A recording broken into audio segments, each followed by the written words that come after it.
परमेश्वर आज काय सांगणार? देवाची मंडळी, देवाची लेकरं कशी असतात, मंडळी कशी असतात.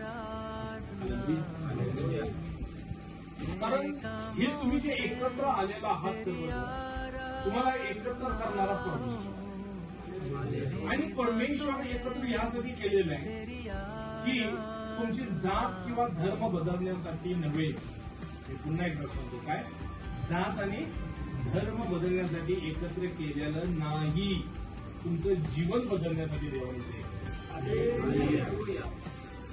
तुमच्या जीवनात आजार आहे, तो तुम्हाला बरा करण्यासाठी, संकट आहे ते काढण्यासाठी, त्रासलेला आहात, कष्टी आहात, तुम्हाला विसावा देण्यासाठी, मरणाच्या दारीत आहात, अनेक समस्यामध्ये चाललेला आहात, त्यातून तुम्हाला बाहेर काढण्यासाठी आज परमेश्वर